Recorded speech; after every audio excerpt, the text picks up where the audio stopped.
Wah, hidey ho. Hello. Here he is. How's it going? Good. You still all right? Yeah, I'm good. Right on.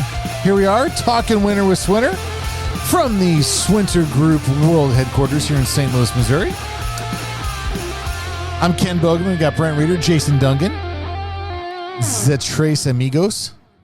Well, for now, since, Zach's out. Yeah. We got a new amigo. Yeah. He's doing good. Yeah, you good? Yeah, I'm great. Yeah, right on. Yeah, feeling good? Booze helps. Booze is good. Booze is good. What are you drinking? You got more of the Kraken? Got more of the Kraken. More of the Kraken. That's good. What are you doing over there? Oh, you're empty. I'm empty. Why? Because I ran out. Well, I actually drank it. I thought he was going to say lines. he's gonna.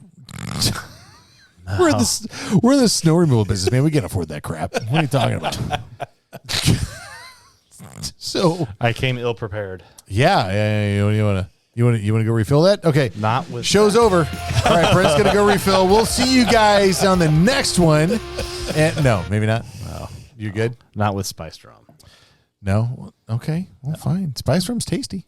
Yeah, It is. it's okay. It's a fine product of the Caribbean. Yeah, they're Or in proud, this they're case- proud of it. Yeah. Oh, yeah. It's good stuff. Man.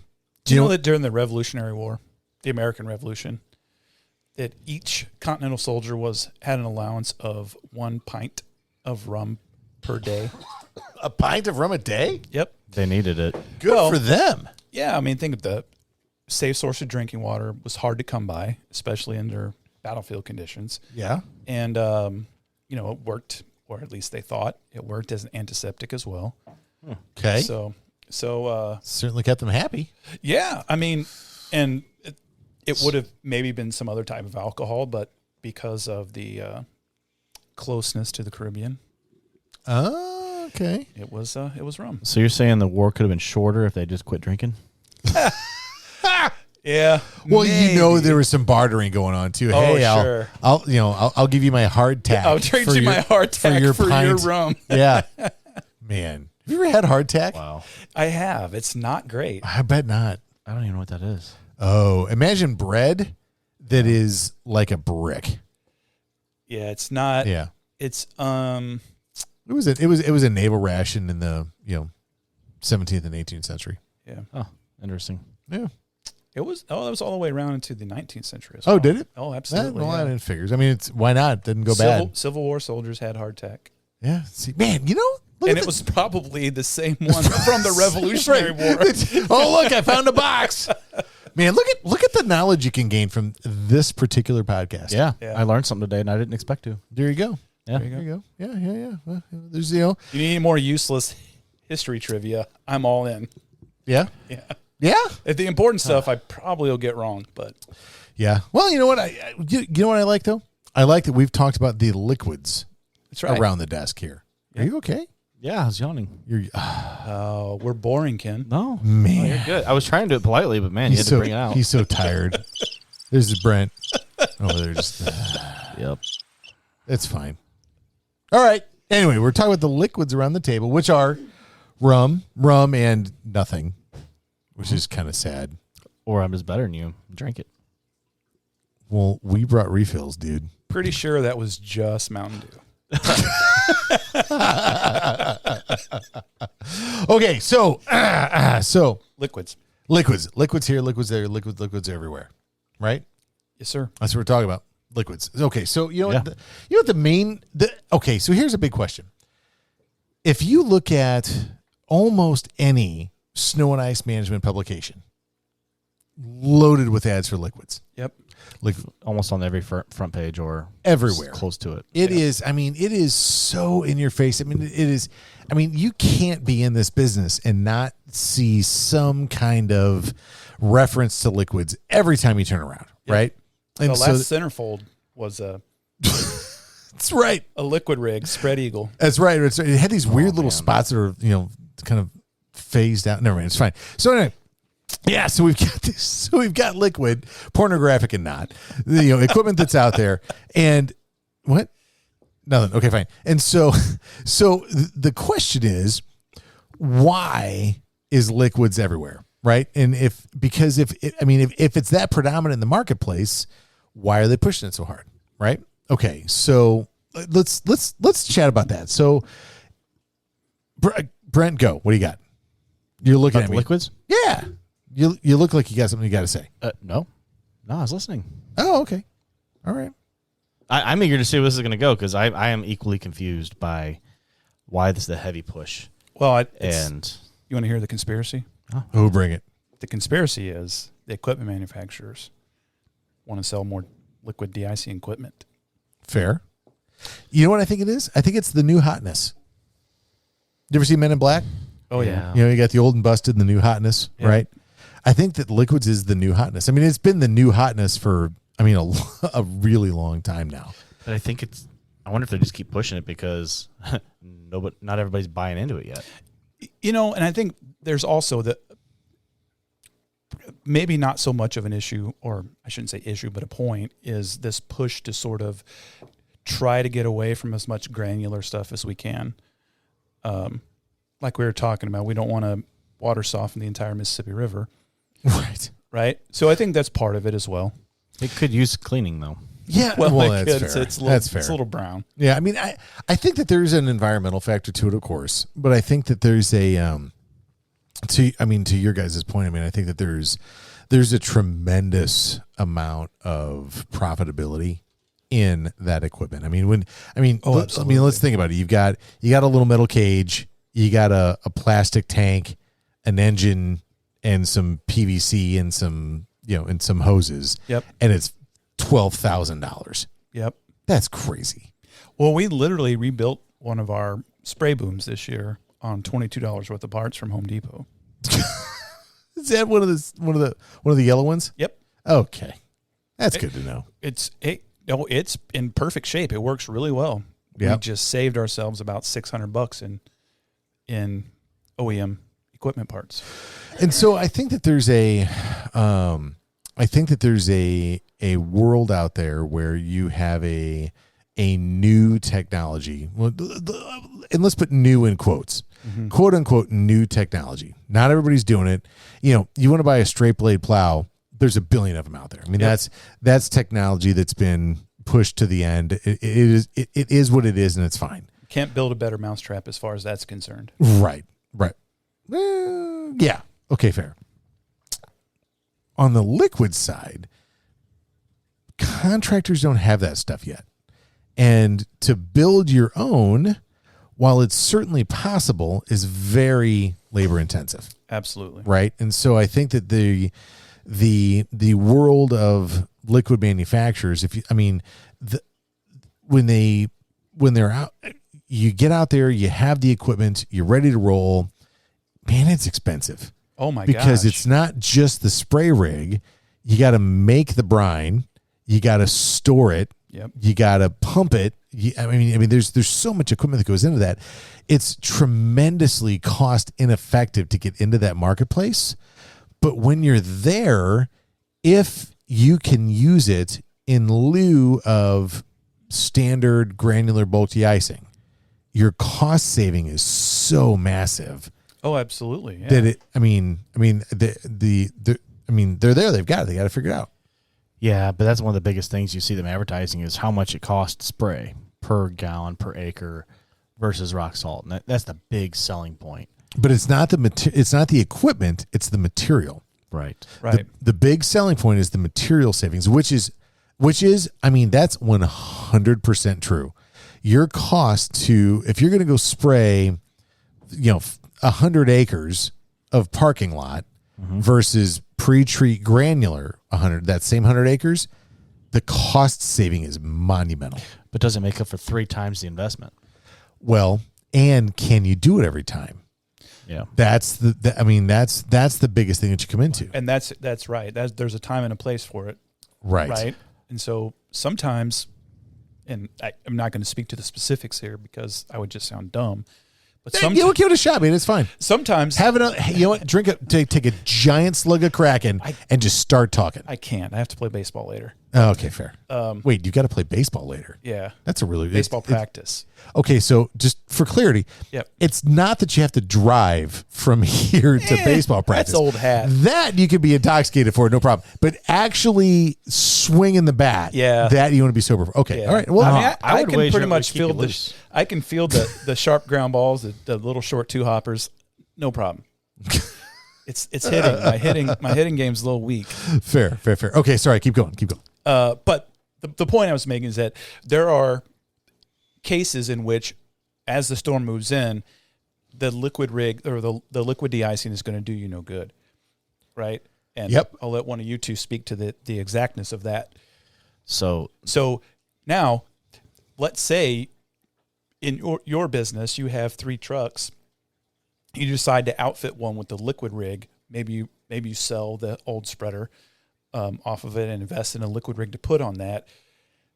As the storm comes in and you can't use that liquid rig, well, now you're down to 2 trucks that you can use to service your accounts.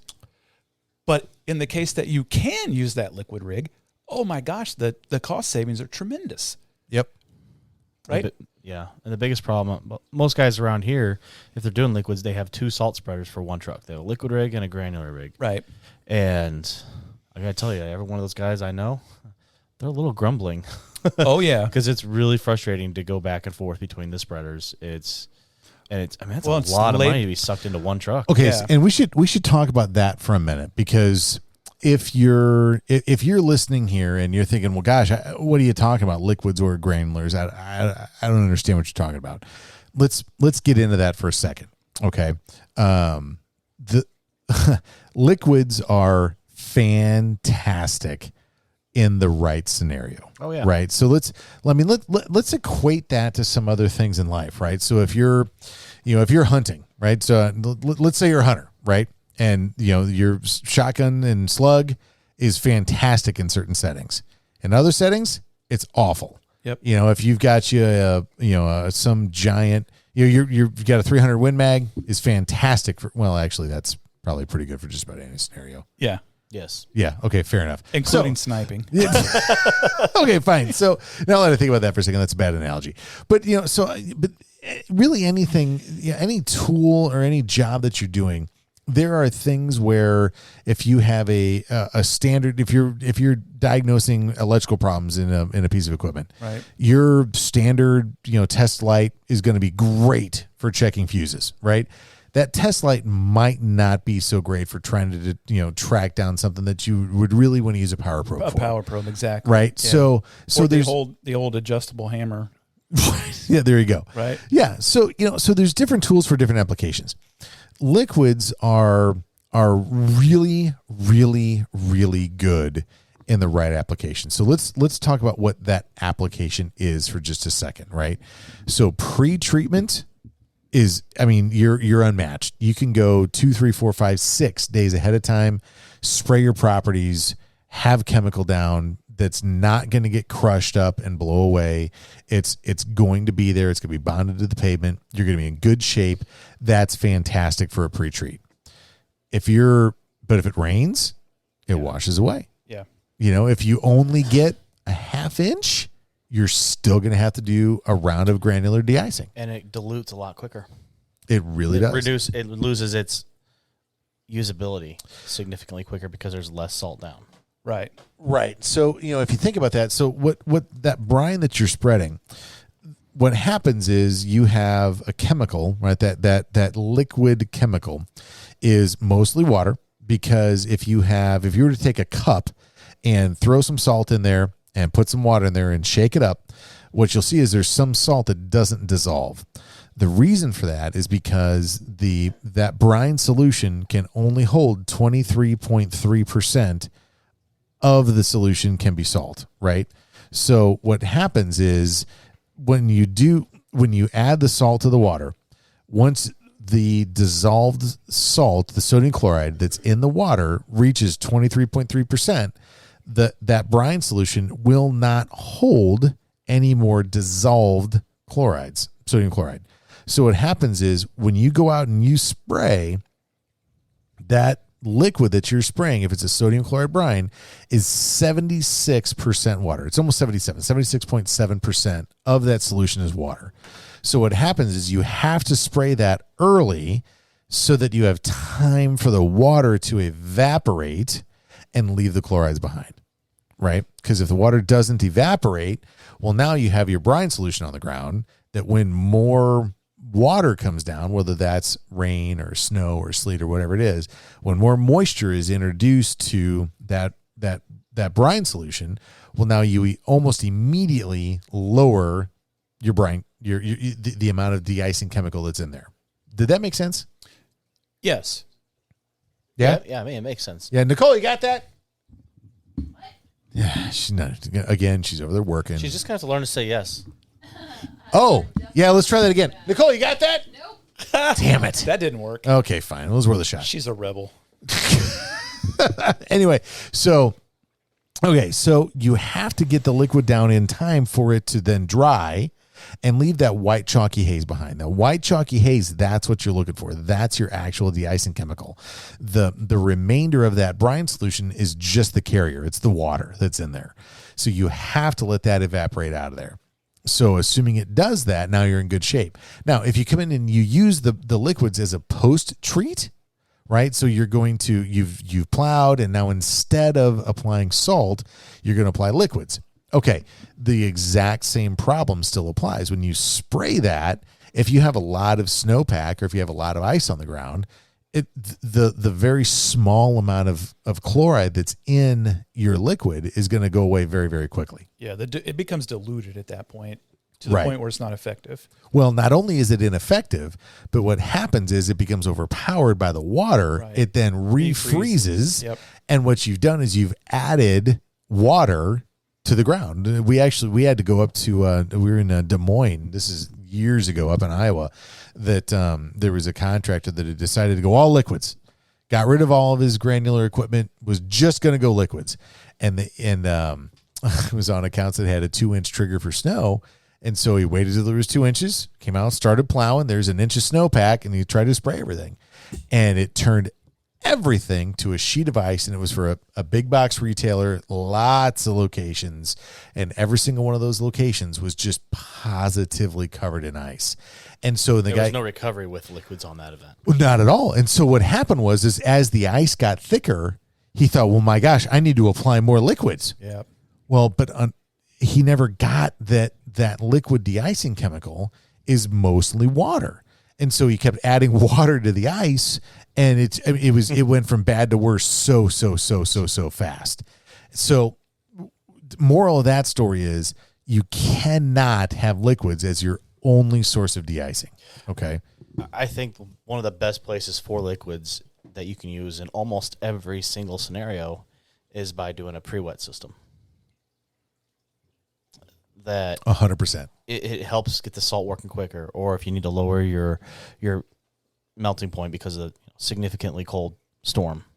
Well, yeah, and you're not, and if you're not gonna make brine, buying sodium chloride liquid is pretty expensive. Yeah, and if you're gonna buy a chemical, buy a liquid calcium, or buy a CI plus, or buy a freeze guard, or buy a really good product that's going to be a good salt treatment and treat the spinner. That's and you can reduce your salt usage with that. It does. Oh yeah, it has proved that it does work, and we've seen it used on parking lots where it's like, wow, you could tell which one was used with that CI plus because it melted a lot quicker. Yep. Oh yeah. Yeah, no, you're very right. That's something that's very, very true. So it might be the best way for people to dabble with liquids is to start out in that space. Well, and with liquids, so before you can spray a single property, you have to have somewhere to store it all. So you've got to have storage tanks. Yeah. You got to have a means of transfer.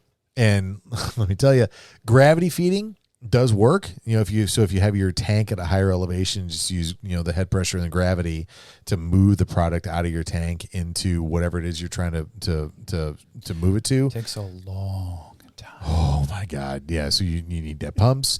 And when you now you're getting into pumps and hoses. Well, now the maintenance on the pumps and hoses, you got to keep it clean. You got to make sure that, getting into liquids is something that is very expensive, and man, is it frustrating. And while I think the equipment for the pre-wet systems is overpriced, it is the cheapest way to start. You can buy your material in a barrel or tote where it's easier to store, on the intro. Yeah, and the pre-wet tanks are much smaller, obviously, than a liquid rig tank. Yeah. And so the filling them, even with the gravity method's not quite as cumbersome.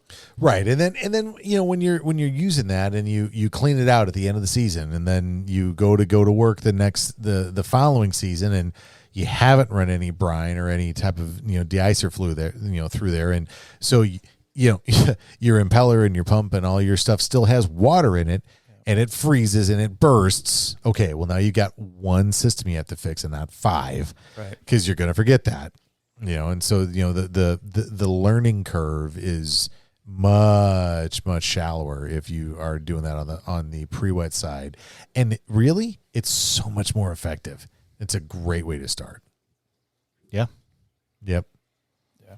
Especially from a cost standpoint, like Brent was saying. Right. I mean, my gosh, it's a tenth of the price. Well, yeah, and you put your kid in the back of the spreader, in the back of the truck with a backpack, sprayer, and he's out there, pumping and spraying and pumping and spraying and pumping and spraying. I mean, you can really do that really cost effectively if you do that right. Wow. What? Or it's a family business, man. You gotta. Yeah. Kids got to earn their living somehow. Child labor laws really have become inconvenient for Hey, child labor laws don't apply if it's family. That's right. Oh, do you know that? No, I did not. Yeah. Okay, that's actually legit.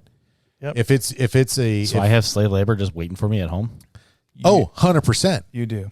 So if you went into business, right, your children can work for you, and it is not an infringement of child labor laws. Whereas if you tried to hire my kids, you're in trouble. Yep. Okay, now I should take this. Hang on. I should take this moment to say the purpose of this show is to not provide legal advice. We are not attorneys. We are not. This is for entertainment purposes only. We are non-attorney spokesmen. Right. Ask your attorney about that. But no, that's my understanding. Yeah. No, there's actually case law on that now because believe it or not, in this particular generation, no way, tried to sue over farm chores, citing a violation of child labor laws. Man, they got smacked down. So there's case law on it that backs up the whole thing. Yeah, that we were just talking about. And mom and dad were like, "Get your ass back to work." Yep. And by the way, you're paying these legal bills. Right. Turn Minecraft off. You know what? Actually, okay. I dogged on Minecraft, but I should say a couple weeks ago, my daughter was back from college on spring break, and she talked us into playing Minecraft as a family. It was actually pretty cool. It's pretty cool. You know what I did? I built a tower. Yeah. So yeah. So like as my kids were building our little castle, right, where we could all live. I was like, I don't understand how to do any of this stuff. And I said, hey, what if as we go far away, we're trying to find animals or whatever we had to go do. What if it gets dark, right? We don't want a creeper to get us, and so we got to find the house. Seems like we should have a tower somewhere. And the kids are like, yeah, Dad, go build a tower. And see what I did? I built a giant tower, and then I put little candles all around it so you could see it from a long way away. Yeah. And then I couldn't see it from a long way away. So cool. I was upset. Do you know that you don't play Minecraft, do you? I own it. Do you play it? No. It's because you're not cool. Yeah. Do you know that in the very early parts of the 20th century, they, with child labor laws, they took the children out of the coal mines, essentially. Now here in the early part of the 21st century, children are playing Minecraft.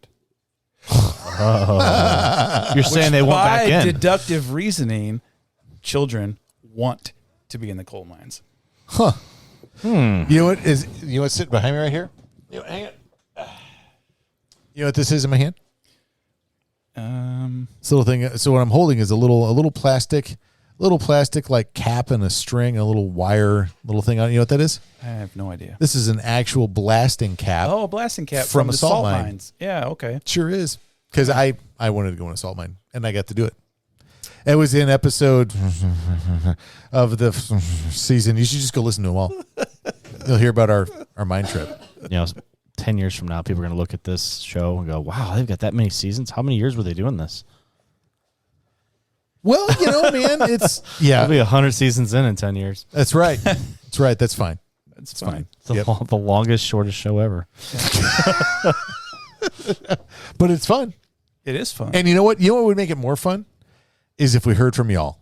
That's right. We would really, really, really like to hear from y'all. Shoot us a text at 314-260-4352 or send us an email to podcast@swintergroup.com, or you can check us out on the Twitters at Swinter Snow Talk. What do you think of that? Right on. There it is. That's how the peeps can get a hold of us. Or your favorite podcast platform. That's right. You know what? Name it. Can you name off the podcast platforms we're on? We're Spotify, Apple Music, Turfs Up Radio, Turfs Up Radio, Deez. Spotify, Apple Podcasts, Google Podcasts, Amazon Music, TuneIn, Listen Notes, Pocket Cast, Pocket Chaser, Deezer, and Stitcher. D's. We're not going there. What? Don't shake your head. That was almost funny. Nothing. I got nothing. Oh, man. Hey, thanks for listening. We're talking with Swinter. We'll see you next time. Ciao.